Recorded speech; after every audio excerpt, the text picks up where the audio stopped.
இன்றளவும் ஒவ்வொரு ஆத்திகரும் சொல்லக்கூடிய ஸ்லோகங்களில் முக்கியமான ஸ்லோகம் இது. ரகுகுலத்தில் வந்தவன் ராமன், ராகவன் என்று அவனுக்கு பெயர். வீரத்தோடு திகழ்ந்ததால் வீரராகவன், வெற்றிகரமான வாடை சூடியதால் விஜயராகவன். நம் தமிழக மக்களுக்கு, அதுவும் முக்கியமாக சென்னை வாசிகளுக்கு இது புதுமையான விஷயம் இல்லை. ஏனெனில் சென்னை தமிழகத்தின் ராஜதானி, தலைநகரியாக இருக்கக்கூடிய சென்னைக்கு ஒரு புறம் பார்த்தேன்னா திருஎவ்வளூர் என்கின்ற திருவள்ளூரில் வீரராகவ பெருமாளாக பெருமாள் சேவை சாதிக்கிறார். காஞ்சிபுரத்துக்கு அருகே திருப்புட்குழி என்கின்ற கிராமத்தில் விஜயராகவ பெருமாளாக சேவை சாதிக்கிறார். வீரத்துக்கும் விஜயத்துக்கும் பேர் போனவன் ராகவன், ராமன். அந்த ராமனுடைய பிறப்பிடம் எது? அதை தெரிவிக்கின்றார் வால்மீகி. அயோத்தியா நாம நகரி தத்ராசீல் லோக விஸ்ருதா மனுனா மானவேந்திரேன யாபுரி நிர்மிதா ஸ்வயம். இது என்ன ஊரு நினைச்சுட்டு இருக்கீங்கோ அப்படின்னு கேட்கிறார் வால்மீகி. அயோத்தியான்னு பேர். யுத்தம் பண்ணி ஜெயிக்க முடியாத ஊராம். நம் பெரியோர்கள் சொல்லக்கூடிய ஒரு விஷயம், வைகுண்டத்துக்கு என்னெல்லாம் பேர் வழங்கப்படுகின்றதோ அத்துணை பெயரும் சரையூ நதி பிரவகிக்கக்கூடிய அயோத்தியாவுக்கு பொருந்துமாம். எப்படி நாம் வள்ளுவனாருக்கு பெருமை மயிலையை வைத்து சொல்கின்றோமோ, ஆண்டாளுக்கு பெருமை ஸ்ரீவில்லிபுத்தூரை வைத்து சொல்கின்றோமோ, கண்ணனுக்கு பெருமை மதுரா நகரியை வைத்து சொல்கின்றோமோ, ராமனுக்கு பிறப்பிடமாக இருக்கக்கூடிய அயோத்தியாவுக்கும் அயோத்தியாவை வச்சே சொல்ல வேண்டும்.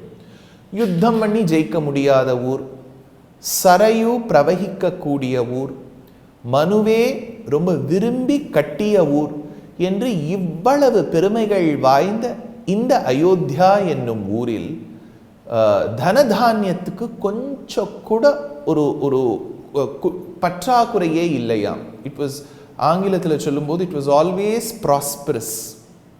இப்பேற்பட்ட அயோத்தியாவில் பிறந்து வாழ்ந்த ராமனுடைய பெருமை தமிழக மக்களுக்கு தெரிந்திருந்ததோ? ஒருவேளை வடதேசத்திலேருந்து தான் ஒருத்தர் வந்து ஹிந்தியில் பேசி நமக்கு தமிழில் மொழிபெயர்த்தாரா? இல்லை. வெகு காலமாகவே ராமன் மீது பக்தி, ராமாயணத்தின் மீது மதிப்பு தமிழர்கள் கொண்டார்கள். இந்த தமிழர்கள் கொண்ட இந்த பக்தியை புறநானூரிலும் பார்க்கலாம். நான் சொல்லுவது இன்று நேற்று ஏற்பட்ட காவியங்களில் அல்ல, புறநானூரில் சொல்லப்பட்டது ராமாயணத்தின் பெருமை. பல பாடல்களில் திருமாலின் பெருமையையும் திருமால் எடுத்த அவதாரங்களும் சொல்லப்பட்டிருக்கு. இப்படி காவியங்களில் வந்து கொண்டிருக்கும் போது இளங்கோவடிகள் வடித்த சிலப்பதிகாரத்தில் மூவுலகும் ஈரடியால் முறைமிரம்பா வகை முடிய தாவிய சேவடி செப்ப தம்பியோடும் காண்போந்து என்று ராமன் சீதையோடும் இலக்குவன் என்கின்ற உறங்கா வில்லியோடும் கானனத்துக்கு சென்ற விஷயம் சிலப்பதிகாரத்தில் சொல்லப்பட்டது. ஆழ்வாராதியர்களின் ஈரச் சொற்களிலும் ராமனுடைய பெருமையே. நம்மாழ்வார் தெரிவிக்கின்றார், கற்பாரி ராமபிரானை அல்லால் மற்றும் கற்பரோ என்று.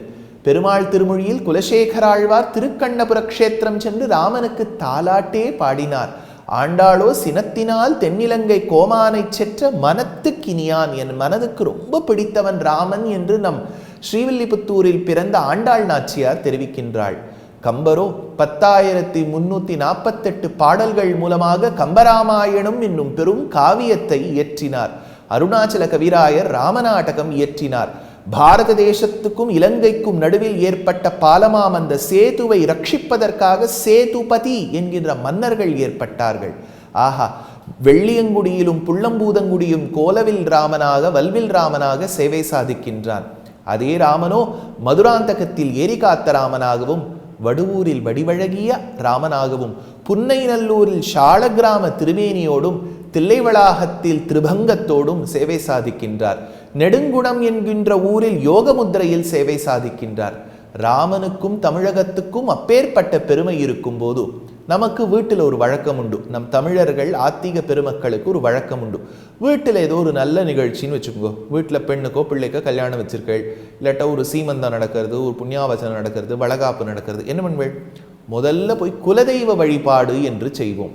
பல பேருக்கு ஐயனார் குலதெய்வமாக இருக்கலாம், பல பேருக்கு கருப்புசாமி குலதெய்வமாக இருக்கலாம், பல பேருக்கு அம்பாள் அம்மன் குலதெய்வமாக இருக்கலாம், பல பேருக்கு முருகப்பெருமானும் விநாயகமூர்த்தியும் கடவுள்களாக இருக்கலாம், குலதெய்வமாக இருக்கலாம், பல பேருக்கு சிவபெருமானும் அம்பாளும் இருக்கலாம், பல பேருக்கு நாராயணன் ஸ்ரீயப்பதியான திருமால் குலதெய்வமாக இருக்கலாம். சரி, நமக்கு இஷ்ட தெய்வம் ராமன். ராமனுடைய மூதாதையர்களுக்கு குலதெய்வம் யாது? அதுதான் நாராயணன் ஜெகநாதன் என்கின்ற பெயரோடு விளங்கிய திருமேனி. அது ராமனும் ஆராதித்தான் அயோத்தியாவில் இருந்தபோது. இப்போ நான் இப்படி சொல்றேன்னு வச்சுக்கோங்க, உடனே புது யுகத்தில் யாராவது கமெண்ட் செக்ஷன்ல எழுதுவா, அது எங்கிருந்தார், அயோத்தியாவில் இருந்த அட்ரஸை கூறவும். நம் தமிழர் ஒருத்தர் கற்றுக் கொடுத்துருக்கார். Ayodhya main road, Ayodhya cross street, Ayodhya, அதுதான் இப்போதைக்கு அட்ரஸ். அங்கே இருந்தார் அந்த பெருமாள். அந்த பெருமாளை ராமன் ஆராதனம் செய்து வந்தான். ராமனுக்கு பட்டாபிஷேகமான பிறகு உறுதுணையாக இருந்த விபீஷணன் பிரார்த்தித்தான், ராமா, நீ வழிபடக்கூடிய குலதெய்வத்தை எனக்கு கொடு, தன்னையே எனக்கு தந்த கற்பகத்தைனர் ஆழ்வார். பெருமாள் அந்த குலதெய்வத்தையா கொடுக்காமல் இருப்பார்? இதோ பிடி விபீஷணா என்று கொடுத்தார். விபீஷணன் இலங்கைக்கு செல்லும் வழியில் உபயகாவேரி மத்தியத்தில் இருக்கக்கூடிய சேஷபீட்டத்துக்கு மேலே அந்த அழகான திருமேனியை அமைத்தார். அதன் பிறகு பெருமாள் யோகாசனத்தில் இருந்த பகவான் வந்து சொன்னார், விபீஷணா, இங்கேயே என்ன வச்சுடும், நான் தென் திசை இலங்கை நோக்கி என்ன ஒன்னையே பார்த்துட்டு இருப்பேன்.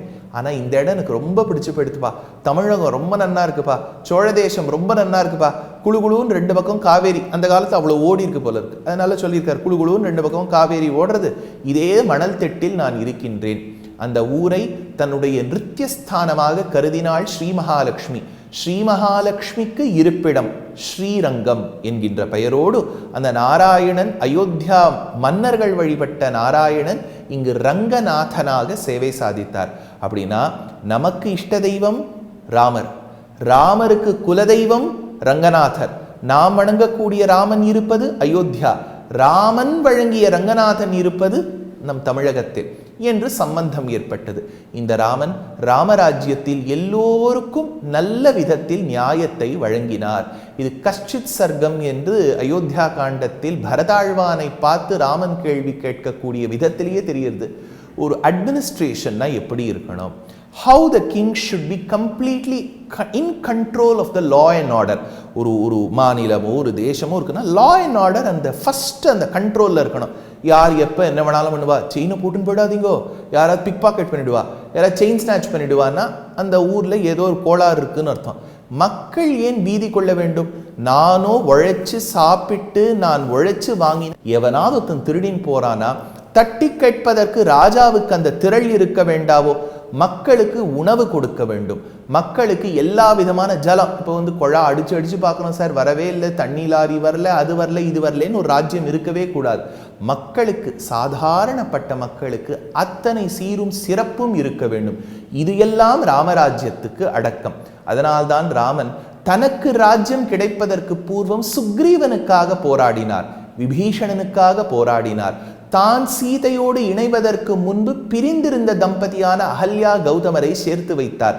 தனக்கு ஏதேனும் நல்லது நடப்பதற்கு பூர்வம் இன்னொருத்தருக்கு நடத்தி அதை சந்தோஷப்பட்டார் ராமன். இது ராமராஜ்யம். இந்த ராமராஜ்யம் பாரத தேசத்தில் இருந்தால் நன்னா இருக்குமா? நான் இருக்கும் இருக்காதுன்னு சொல்லி பிரயோஜனம் இல்லை. காந்தி அடிகள் சொன்னார், பாரத தேசம் உன்னதமான ஸ்தானத்தை அடைய வேண்டுமென்றால் ராமராஜ்யம் இருக்க வேண்டும்.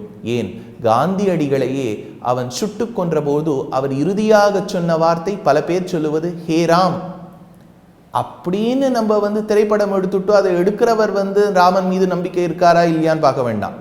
அது இருந்தது அந்த நம்பிக்கை காந்தியடிகளுக்கு, அவருக்கு நம்பிக்கை இருந்தது ராமராஜ்யத்தின் பேரில். இப்போ அயோத்தியால கோவில் பிரதிஷ்டை பண்ணியிருக்காளே சார், அதனுடைய முக்கியத்துவம் என்ன? 500 ஆண்டுகள் முன்பு நடந்த அநீதி. ராமன் இருந்த அந்த கோவிலை, பிறந்த அந்த கோவிலை தகர்த்தார் ஒரு விதேசத்திலிருந்து வந்த ஒரு மன்னவர். அவர் தன்னுடைய அவளுக்கு உரிய ஒரு ஸ்ட்ரக்சரை கட்டினார். அது ராமனுக்கு இருந்த கோவிலை இடித்து கட்டினார்.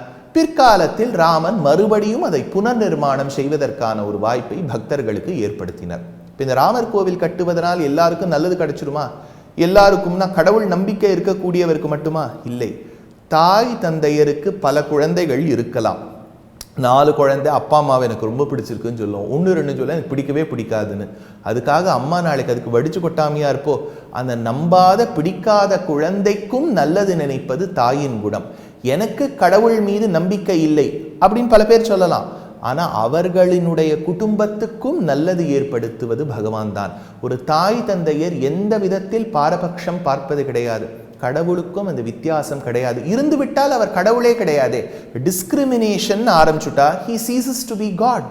அப்பேற்பட்ட ராமராஜ்யத்தில் பாரத தேசத்துக்கு மட்டும் நல்லது நடக்கும்னு நினைக்காதீங்க. இப்போ யுக்ரைன் ரஷ்யா போர் இருக்கு இல்லையா, அது நிற்கும் பாருங்க.